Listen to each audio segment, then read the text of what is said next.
خصائص القرآن۔ قرآن کریم وہ پاک کتاب ہے جسے نبی صلی اللہ علیہ وسلم نے کلام اللہ بنا کر اپنی زبان مبارک سے حرفن سنایا۔ لہٰذا سیرت نگار نبوی کا فرض ہے کہ قرآن مجید کے متعلق بھی ضروری مباحث کو سیرت نبوی کے ساتھ ساتھ پیش کرے۔ کتاب حاضہ کی جلد اول میں بھی اس مبحث پر چند اوراق پیش کیے جا چکے ہیں۔ اب اس اختصار سے کچھ آگے بڑھ کر چند مبحث ہدیہ ناظرین کیے جاتے ہیں۔ قرآن پاک کے نام بھی اسماء الحسنہ کی طرح 99 تک پہنچ گئے ہیں، لیکن سب سے زیادہ خاص اس کا نام مبارک کلام اللہ ہے، اور سب سے بڑھ کر مشہور اس کا نام القرآن ہے۔ امام ابن القیم رحمۃ اللہ علیہ نے اپنی کتاب المشوق الی علوم القرآن میں تحریر فرمایا ہے کہ لفظ قرآن محاورہ قرأت الحوض سے ماخوذ ہے۔ جو حوض پانی سے لبالب لبریز ہوتا ہے اسے قرأت الحوض کہا کرتے ہیں۔ چونکہ قرآن پاک جملہ علوم پر محتوی اور عرفان تام کا ظرف اور حقائق اصلیہ سے پر ہے، اس لیے اس کا نام قرآن ہوا۔ اب ذیل میں متعدد عنوانات کے ساتھ چند مباحث پیش کیے جاتے ہیں۔ فصل اول، ضرورت قرآن۔ نزول قرآن سے پہلے انسانیت کی حالت زار۔ قرآن مجید کی ضرورت معلوم کرنی ہو تو سب صاحبان کو اس زمانے کی تاریخ اور صفحہ عالم کی حالت پر غور کرنا چاہیے۔ ایران کے مجوس کا سراپا شرک کی نجاست میں غرق ہونا اور احاطہ انسانیت سے نکل کر ان کی ماں، بیٹی، بہن سے اس دواج کو جائز و مباح سمجھ لینا، روما چرچ کے عیسائیوں کا صریح بت پرستی میں مبتلا ہو کر اس مشرکانہ عقیدے کی ترویج میں لاکھوں بندگان خدا کا خون پانی کی طرح بہانا، چین کا قبر پرستی اور بھوت پریت کی عبادت میں محو ہو جانا، اور پھر خود کو آسمانی فرزند کہلانے کا مستحق قرار دینا، ہند کا فسق و فجور میں پڑھ کر شراب کو بہترین افعال انسانی قرار دینا، مرد و عورت کی برہنگی کے اعضاء کی مثالوں کو سب شیوالوں میں قائم کرنا، واحد شیوالا، ماں دیو کا استحان، شیو کا مندر۔ شیو ہندوؤں کے 3 بڑے دیوتاؤں میں سے ایک کا نام ہے۔ مندروں میں سے اس کے عضو تناسل یعنی شیولنگ کی پوجا کی جاتی ہے۔ مدون، دختر کشی اور قمار بازی کو شرافت کا نشان قرار دینا، عرب کا بعض صفات بالا میں اکثر ممالک سے بڑھ جانا۔ الغرض تمام مامورائے عالم پر سخت تاریکی چھائی ہوئی تھی، اور ان ضلالتوں کے دور کرنے میں وہ کتابیں جو دنیا میں پہلے سے نازل شدہ تھیں ناکافی ثابت ہو چکی تھیں۔ ان کا تمام عالم کے بگڑے ہوئے آوے پر تو کیا اثر ہوتا کہ خود اسی کی قوم جس میں اس کتاب کا نزول ہوا دائرہ اطاعت میں نہ رہی تھی۔ اس لیے ضرورت تھی ایک ایسی مہیمن کتاب کی جس میں تمام عالم کی اصلاح کی طاقت اور تمام کتابوں کو اپنے اندر جمع کر لینے کی قابلیت ہوتی، اور بلحاظ اپنی مجموعی شان کے دیگر اوراق پریشان سے دنیا بھر کو مستغنی کر دیتی۔ ہاں، جس طرح سخت گرمی اور حبس کے بعد باران رحمت کا نزول ہوتا ہے، جس طرح رات کی سخت تاریکی کے بعد خورشید عالم افروز طلوع فرماتا ہے، اسی طرح تمام دنیا پر پھیلی ہوئی ظلمت مظلمہ ہی نے قرآن مجید کے نور مبین کی ضرورت کو افراد عالم کے دل و دماغ میں ثابت و محسوس کرا دیا تھا۔ لہٰذا اسی رحمت ربانیہ نے جو انسان کو عدم سے وجود میں لانے اور نطفے سے انسان کامل بنانے میں کار فرما ہے، ہماری روحانی ضرورت کے لیے اس نور ہدایت کو نازل فرمایا۔ جملہ معترضہ، ہندوؤں کی جہالت۔ بدبختی سے ہند میں ایسا فرقہ بھی پیدا ہو گیا ہے جو رب کریم کو ارحم الراحمین تو مانتا ہے، مگر پھر بھی اسے کلام خدا کے دنیا میں نازل ہونے کی ضرورت سے انکاری ہے۔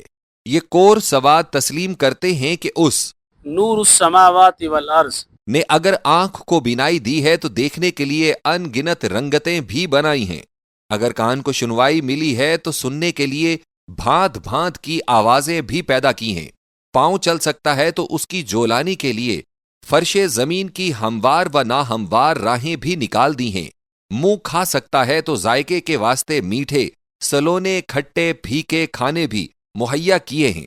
یعنی جس قدر حواس ظاہری اور قوائے باطنی جس میں انسانی میں پائے جاتے ہیں، اس کے متعلق ایک ایک جدا گانا عالم بھی پیدا کیا گیا، مگر ان کو اب بھی سخت انکار ہے کہ روح انسانی کے لیے جو فطرت انسانی کی خزینہ دار اور اس کی مملکت کی حکمراں ہے، کوئی جداگانہ عالم موجود ہو، اگر یہ لوگ روح کا انکار کر دیتے تو ان کی حالت پر اتنا افسوس نہ ہوتا، لیکن روح کا اقرار اور رحمت الہیہ کی جانب سے اس کے لیے عالم خاص کا انکار قطعاً اسرار فطرت سے عدم آگاہی پر مبنی ہے۔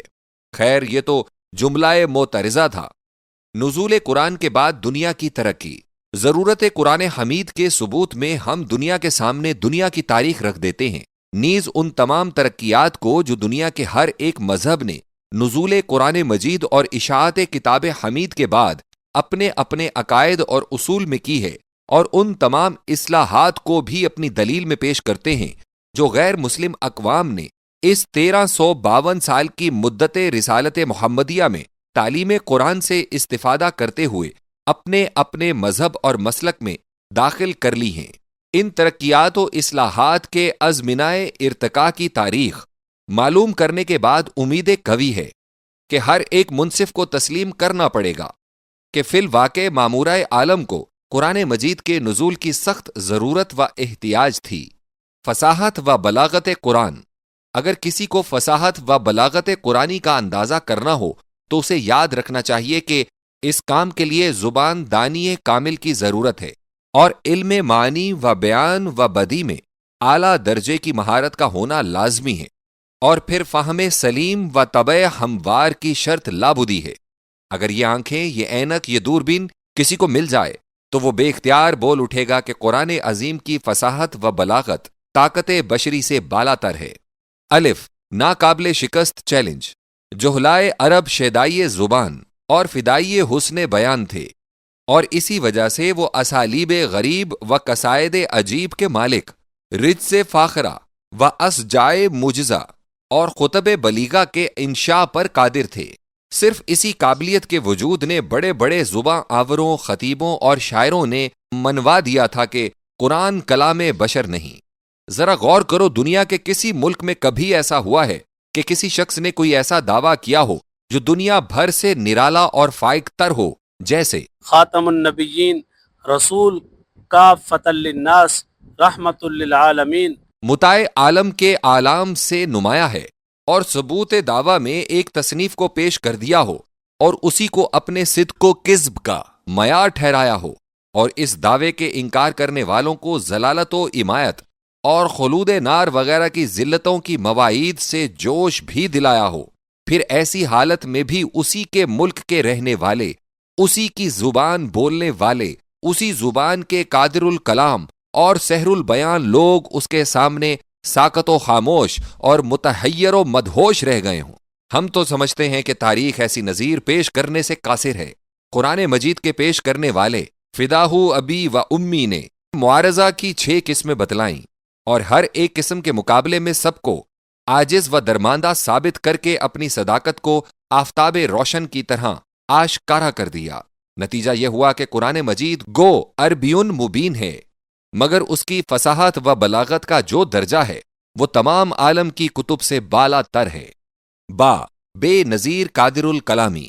اب یہ بھی ملحوظ خاطر رہنا چاہیے کہ فردوسی و ہومر، سعدی و شیکسپیئر، والمک و ملٹن، گوئٹے و بیکن، نابغہ و سسرو، امرؤ القیس و خسرو وغیرہ وغیرہ، جن کی فصاحت و بلاغت کی بڑی بڑی تعریفیں مختلف السنہ کے متعلق مختلف اقوام نے کی ہیں، ان سب کا جوش و خروش ایسی کتابوں میں نکلا ہے جن کی بنیاد تخیلات و تصورات پر رکھی گئی ہے، جن میں ہر قسم کی تشبیہات و استعارات کے استعمال کی مصنف کو آزادی حاصل تھی، جن میں ترک غلو یا پابندی صداقت کی کوئی بندش نہ تھی۔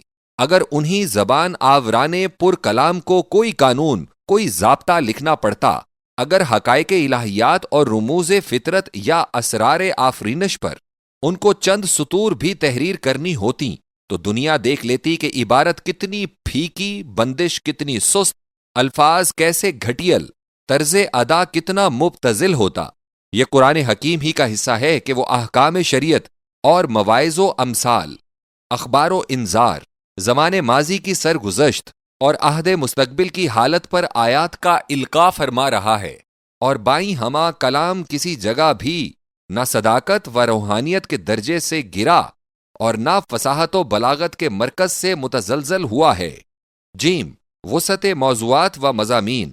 اندازہ فصاحت و بلاغت کے وقت یہ بھی یاد رکھنا چاہیے کہ ساری دنیا کے مسلمہ و مقتدر فصحاء کے میدان کلام اور وادی سخن بھی خاص خاص ہوتے ہیں.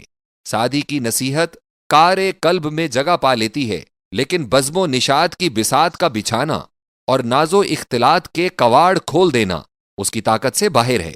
فردوسی کے بیان جنگ کو پڑھنے والا سمجھتا ہے کہ وہ کوئی سینما دیکھ رہا ہے، لیکن مواعظ و اخلاق کی سڑک پر اس کا خنک قلم لنگڑاتا ہوا ہی نظر آتا ہے. عرب کے امرؤ القیس و انترا، ابو نواس و ابو العطاہیہ کا بھی یہی حال ہے. جرمنی و فرانس، اٹلی و انگلستان کے اہل قلم شاعروں، ناول نویسوں، ایڈیٹروں یا زبان آوروں، پروفیسروں، لیکچراروں میں بھی یہی تفاوت درجات موجود ہے. رینالڈ کبھی گبن نہیں بن سکتا اور کارلائل کبھی شیکسپیئر کا روپ نہیں دھار سکتا. ہربرٹ سپینسر اور نارتھ بروک کی زبان کبھی ایک نہیں ہو سکتی. قرآن کریم پڑھو، اسے موجودہ ماہیت کیفیات کے متعلق کس قدر دلائل ساطعہ و براہین بینہ سے کام لینا پڑا. اسے اقوام ماضیہ کے عروج و زوال اور اس کے لوازم و اسباب پر کیا کچھ بیان کرنے کی ضرورت ہوئی. اس نے مذاہب و ادیان اور عقائد و مسلمات انسانی پر کتنی تیز روشنی ڈالی. اس نے روح و مادہ اور اعمال کی بابت کس قدر اسرار آشکار کیے. اس نے تدبیر منزل و سیاست مدن، حقوق افراد و واجبات قوم کی نسبت کتنے قوانین و ضوابط ایجاد کیے، اور ان سب کی تبیین و وضوح کے سلسلے میں اسے کس قدر اقسام سخن اور اسالیب کلام پر تکلم کی ضرورت ہوئی. لیکن ہر جگہ کلام کی شان، الفاظ کی شوکت، معنی کا حسن اسی خصوصیت کے ساتھ جلوہ گستر و نور افزا ہے جیسا کہ اس بات توحید و رد شرک و ابطال باطل و احقاق حق کی فضا میں عطر بیز و روح پرور تھا. یہ وہ وقائع کلام ہیں جن کو وہی لوگ سمجھ سکتے ہیں جنہوں نے اپنی لمبی لمبی عمروں کو اسی شوق فہم و ذوق وجدان میں پورا کر دیا ہے.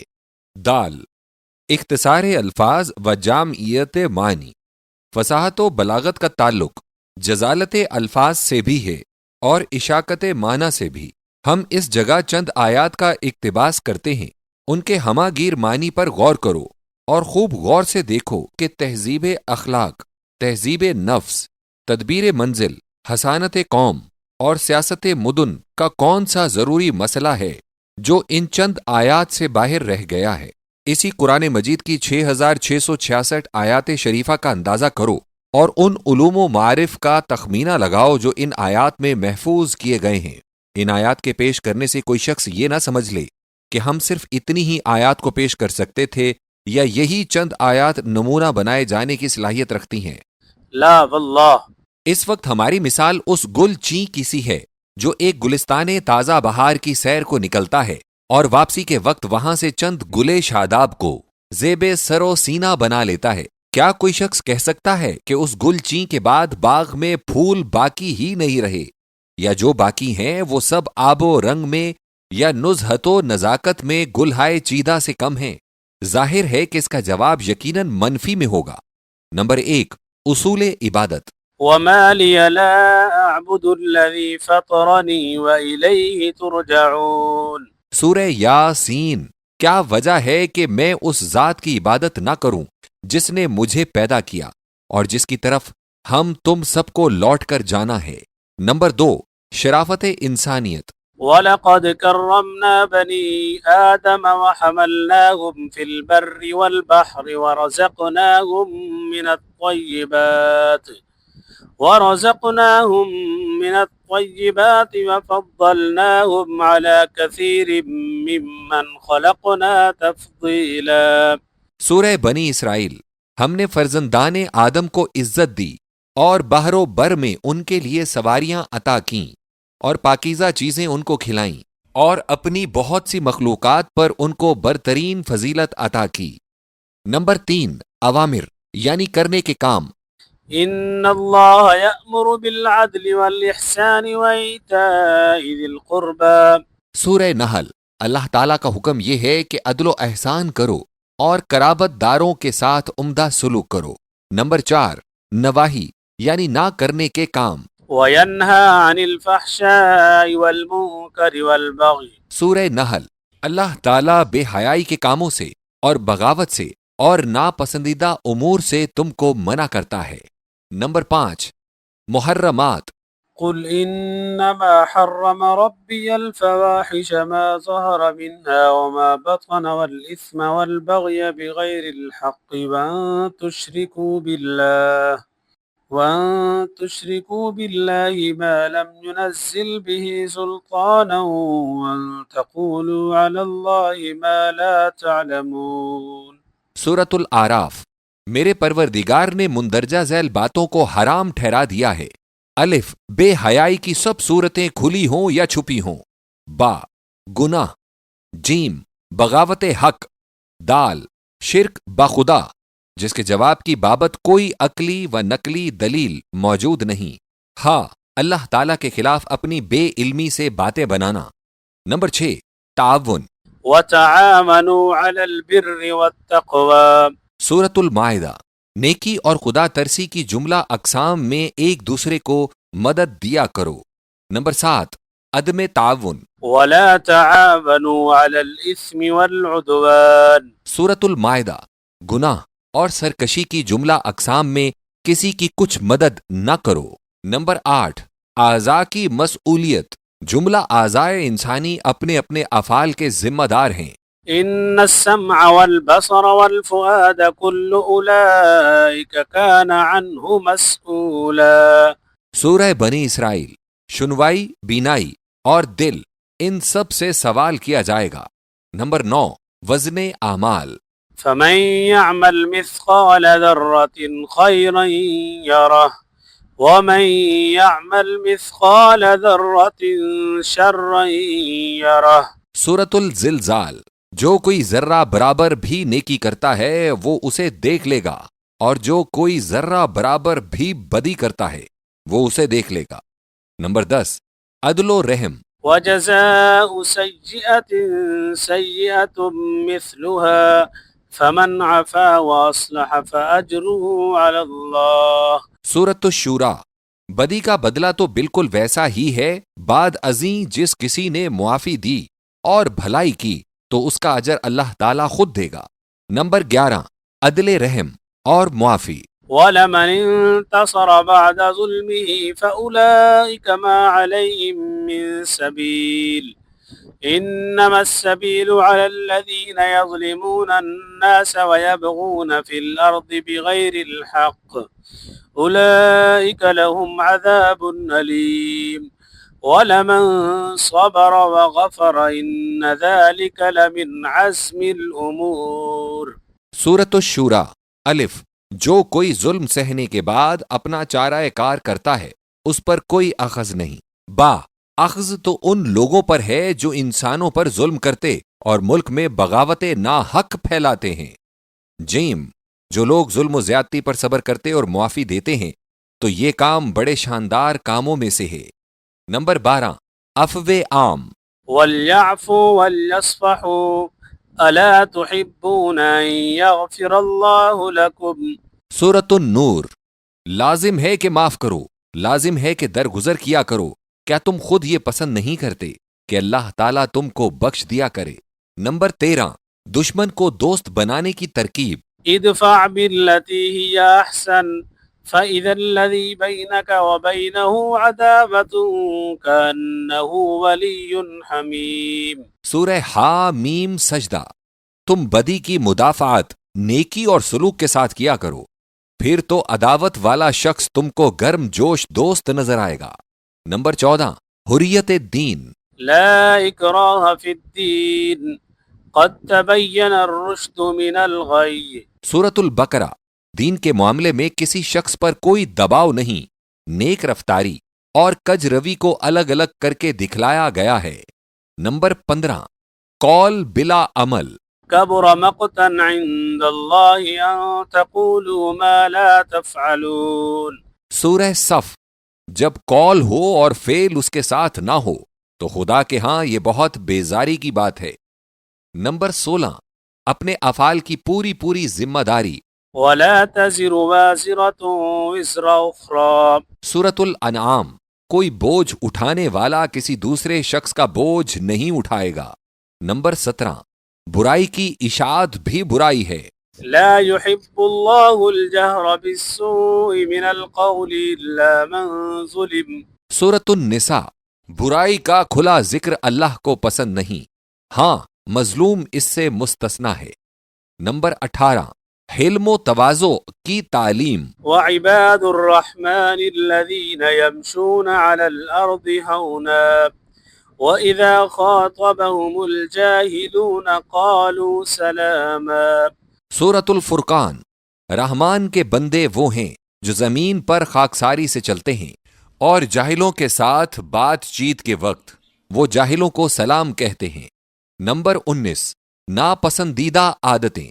إن الله لا يحب كل مختال فخور. سورۃ اللقمان، مکار اور جھوٹے فخر کرنے والے کو اللہ تعالی پسند نہیں کرتا. نمبر 20، چغلی سے نفرت دلانے والی مثال. ولا يغتب بعضكم بعضا أيحب أحدكم أن يأكل لحم أخيه ميتا. سورۃ الحجرات، تم میں سے کوئی بھی دوسرے کی چغلی نہ کرے. کیا تم مردہ بھائی کی لاش کا گوشت کھانا پسند کر سکتے ہو؟ چغلی کی یہی مثال ہے. نمبر 21، نفع رسانی کی ضرورت اور فضیلت. لن تنالوا البر حتى تنفقوا مما تحبون. سورہ آل عمران، تم اصل نیکی کو اس وقت تک نہیں حاصل کر سکتے جب تک اللہ کی راہ میں اپنی پیاری چیزوں کو خرچ نہ کرو گے. نمبر 22، اخوت عامہ کی تعلیم. انما المؤمنون اخوہ. سورۃ الحجرات، سب ایمان والے آپس میں بھائی بھائی ہیں، یہی پکی بات ہے. عورتوں کے حقوق مردوں کے برابر ہیں. وَلَهُنَّ مِثْلُ الَّذِي عَلَيْهِنَّ بِالْمَعْرُوفِ. سورۃ البقرہ، دستور کے مطابق جو حقوق عورتوں پر مردوں کے ہیں ویسے ہی عورتوں کے حقوق مردوں پر ہے. نمبر 24، زن و شوہر کا اتحاد. هُنَّ لِبَاسٌ لَكُمْ وَأَنْتُمْ لِبَاسٌ لَهُنَّ. سورۃ البقرہ، عورتیں مردوں کے لیے لباس ہیں اور مرد عورتوں کے لیے لباس ہیں. نمبر 25، عورت کو جدا نہ کرنے کی نصیحت. امسک علیک زوجک واتق اللہ. سورۃ الاحزاب، اپنی بیوی کو اپنے پاس رہنے دو اور اللہ سے ڈرا کر. نمبر 26، شکر کا حکم اور فائدہ. لئن شکرتم لازیدنکم. سورہ ابراہیم، اگر تم شکر کرو گے تو تم کو بڑھاتا رہوں گا. نمبر 27، امتحان الہی کی چیزیں. انما اموالکم واولادکم فتنہ.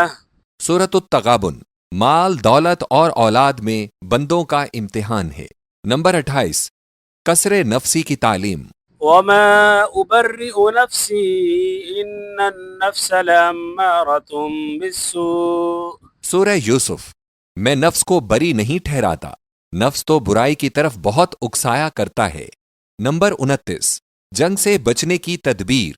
وَأَعِدُّوا لَهُم مَّا اسْتَطَعْتُم مِّن قُوَّةٍ وَمِن رِّبَاطِ الْخَيْلِ تُرْهِبُونَ بِهِ عَدُوَّ اللَّهِ وَعَدُوَّكُمْ. سورۃ الانفال، تم دشمنوں کے لیے اپنی پوری قوت سے تیار رہو اور سرحدات پر پوری فوجی تیاری رکھو. اس تدبیر سے تم اللہ کے اور اپنے دشمنوں کو روکے رکھو گے. نمبر 30، جملہ محامد عالیہ کا مالک ہمارا پروردگار ہی ہے. الحمد للہ رب العالمین. سورۃ الفاتحہ، اللہ جو تمام مخلوقات کا پالنے والا ہے وہی سب خوبیوں کا مالک ہے. نمبر 31، دین الہی کی تعریف. فطرت اللہ التي فطر الناس علیہا لا تبدیل لخلق اللہ ذلك الدین القیم. سورۃ الروم، وہ سرشتے الہی جن پر سب انسانوں کو پیدا کیا گیا ہے، اللہ کی پیدائش میں تبدیلی نہیں، یہی تو محکم و استوار دین ہے. نمبر 32، دین صحیحہ کا مقصد کیا ہے اور کیا نہیں. ما يريد اللہ لیجعل علیکم من حرج ولكن يريد ليطهركم وليتم نعمته عليكم لعلكم تشكرون۔ سورۃ المائدہ۔ اللہ کا یہ ارادہ نہیں کہ تم پر کوئی دشواری ڈالے، اس کا تو ارادہ یہ ہے کہ تم کو پاک و مطہر بنائے اور اپنی نعمت تم پر تمام کرے کہ تم شکر گزار بنو۔ نمبر 33، رب کا بندوں سے تعلق۔ رب برتر کا تعلق اہل ایمان کے ساتھ رحمت و محبت کا ہے۔ الف، كتب ربكم على نفسه الرحمة۔ سورۃ الانعام۔ تمہارے پروردگار نے اپنی ذات پر رحمت کو لکھ رکھا ہے، یعنی جمع کر رکھا ہے۔ با، وهو الغفور الودود۔ سورۃ البروج۔ وہ تو بہت بخشنے والا اور محبت کرنے والا ہے۔ جیم، اللہ ولی الذین آمنوا یخرجهم من الظلمات الى النور۔ سورۃ البقرہ۔ اللہ تو ایمان والوں سے محبت کرنے والا ہے اور ان کا کارساز ہے، اور ان کو سب تاریکیوں سے نکالتا اور نور میں لاتا ہے۔ نمبر 34، انسان واحد کی جان کی قیمت۔ انه من قتل نفسا بغير نفس او فساد في الارض فكأنما قتل الناس جميعا ومن احياها فكأنما احيا الناس جميعا۔ سورۃ المائدہ۔ اگر کسی نے ایک انسان کو بھی مارا، قصاص یا بلوا کی سزا کو مستثنی سمجھو، تو گویا اس نے تمام نوع انسانی کو قتل کر ڈالا، اور جس کسی نے ایک انسان کو بھی ہلاکت سے بچا لیا، گویا اس نے تمام انسانوں کی زندگی کو بچا لیا۔ نمبر 35، امن شکنی عامہ کی ممانعات۔ فاذكروا آلاء الله ولا تعثوا في الأرض مفسدين۔ سورۃ الاعراف۔ اللہ کی نعمتوں کو یاد رکھو اور ملک میں فساد پھیلانے سے باز آ جاؤ۔ نمبر 36، اصول مصارف۔ والذين إذا أنفقوا لم يسرفوا ولم يقتروا وكان بين ذلك قواما۔ سورۃ الفرقان۔ رحمان کے بندے وہ ہیں کہ جب خرچ کرتے ہیں تب نہ اسراف کرتے ہیں اور نہ بخل کرتے ہیں، اور ان حالتوں کے درمیانی حالت پر چلا کرتے ہیں۔ نمبر 37، دنیا و آخرت کا ساتھ ساتھ۔ مال و منال دنیا سے آرام و آسائش بھی اٹھاؤ اور آخرت بھی کماؤ۔ وابتغ فيما آتاك الله الدار الآخرة ولا تنس نصيبك من الدنيا وأحسن كما أحسن الله إليك۔ سورۃ القصص۔ جو کچھ خدا نے تجھے دیا ہے اس میں آخرت کی بھی طلب کر، اور اپنا دنیاوی حصہ بھی مت بھول جا، اور بھلائی کیا کر جیسا کہ اللہ نے تجھ سے بھلائی کی ہے۔ نمبر 38، امداد غرباء و مساکین۔ فآت ذا القربى حقه والمسكين وابن السبيل ذلك خير للذين يريدون وجه الله وأولئك هم المفلحون۔ سورۃ الروم۔ قرابت والے اور مسکین اور مسافر کا حق ادا کیا کر، یہ باتیں ان لوگوں کے لیے بہتر ہیں جو اللہ کی خوشنودی چاہتے ہیں، اور یہی لوگ ہیں جو فلاح پائیں گے۔ نمبر 39، فضول قسمیں کھانا۔ سوگند کھانے والا انسان بے اعتماد بن جاتا ہے۔ ولا تطع كل حلاف مہین۔ سورۃ القلم۔ جو کوئی شخص بہت سوگندے کھاتا ہے اور ذلیل بنتا ہے، اس کا اعتبار نہ کرو۔ نمبر 40، خدا سے دعا مانگا کرو۔ فادعوا اللہ مخلصین لہ الدین۔ سورہ غافر۔ اللہ ہی سے دعا مانگا کرو، خالص اسی کے ہو کر اور اسی کے فرما بردار بن کر رہو۔ نمبر 41، حمد خالق و مدح مخلوق۔ الحمد للہ وسلام علی عبادہ۔ سورۃ النمل۔ حمد کا مالک اللہ ہے اور اللہ کے بندوں کے لیے سلام یعنی سلامتی ہے۔ اس مختصر سے جملے پر اور تقسیم مدارج پر جتنا زیادہ غور کیا جائے گا، اسی قدر زیادہ حقائق معلوم ہوں گے۔ اسی میں توحید ہے، اسی میں رد شرک ہے، اسی میں برگزیدہ بندگان الہ کا مدارج علیہ کا بیان۔ نمبر 42، قرآن مجید اور بیت العنکبوت کی مثال۔ وَإِنَّ أَوْهَنَ الْبُيُوتِ لَبَيْتُ الْعَنكَبُوتِ لَوْ كَانُوا يَعْلَمُونَ۔ سورۃ العنکبوت۔ سب گھروں میں کمزور عنکبوت کا گھر ہوتا ہے اگر لوگوں کو علم ہو۔ علم کو بیت العنکبوت سے متعلق فرمایا اس لیے کہ عنکبوت کے گھر میں اہل علم کے لیے بڑے بڑے عجائب ہیں۔ جرمن پروفیسروں کا قول ہے کہ مکڑی کے جالے کا ہر ایک تار 4 تاروں سے ملا ہوا ہوتا ہے، اور ان 4 تاروں کا ہر ایک تار 1000 تار سے بٹا ہوا ہوتا ہے، یعنی ایک تار میں 4000 تاگے ہوتے ہیں۔ اہل علم غور کریں کہ اس اوہن البیوت بنانے والی مکڑی کو اللہ تعالیٰ نے کس قدر فہم و فراست اور باریک نسج و قیادت کی صنعت عطا فرمائی ہے۔ نمبر 44، قرآن مجید اور نحل کی مثال۔ وَأَوْحَى رَبُّكَ إِلَى النَّحْلِ، سورۃ النحل۔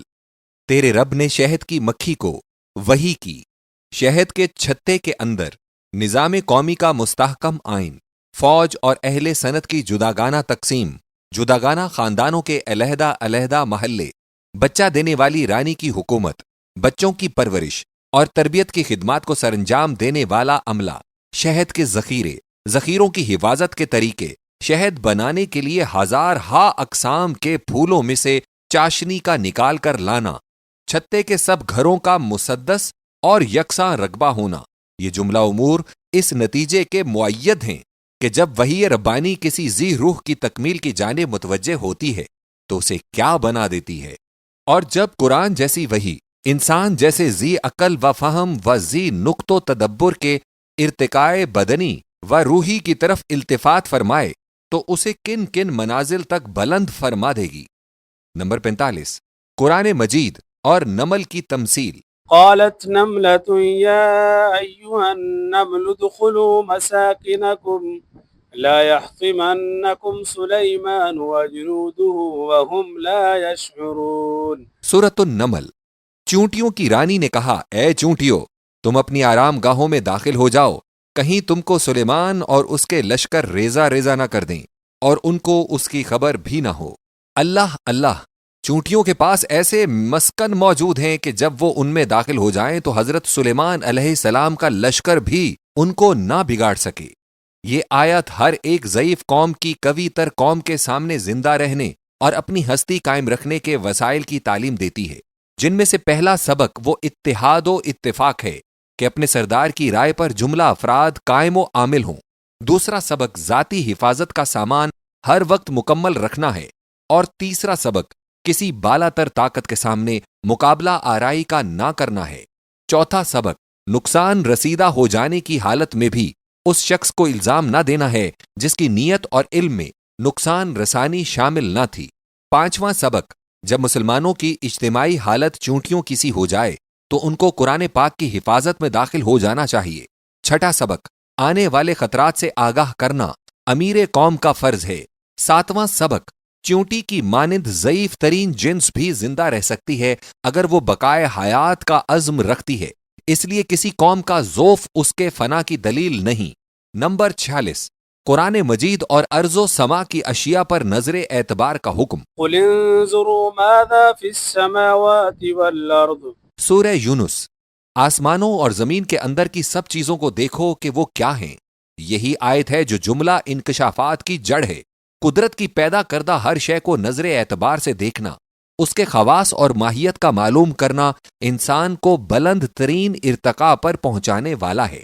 افسوس ہم لوگ ایسے احکام کی تکمیل سے کس قدر لاپرواہ، قاصر اور غافل ہیں۔ نمبر 47، قرآن مجید اور فوائد بحر۔ وهو الذي سخر البحر لتأكلوا منه لحما طريا وتستخرجوا منه حلية تلبسونها وترى الفلك مواخر فيه ولتبتغوا من فضله ولعلكم تشكرون۔ سورہ نحل۔ اللہ وہ ہے جس نے سمندر کو تمہارے فائدے کے لیے مسخر کر دیا ہے۔ وہ فوائد یہ ہیں۔ نمبر 1، تازہ بتازہ گوشت سمندر کی تجارت۔ ماہی گیری کا حال اگر پڑھے تو اسے معلوم ہو جائے گا کہ آج دنیا میں کروڑوں پاؤنڈ اسی تجارت سے اقوام عالم کما رہی ہیں، اور مسلمان جو آیت کریمہ کے مخاطب خاص تھے اس سے قطعاً محروم اور بے خبر ہیں۔ نمبر 2، در و گوہر جو انسان کی زینت اور لباس کی چیز ہے، اس کی تجارت بھی کروڑوں پاؤنڈ کی ہے۔ عہد نبوی صلی اللہ علیہ وسلم اور خلفائے راشدین رضوان اللہ اجمعین کے زمانے میں بحرین پر اسلامی قبضہ تھا۔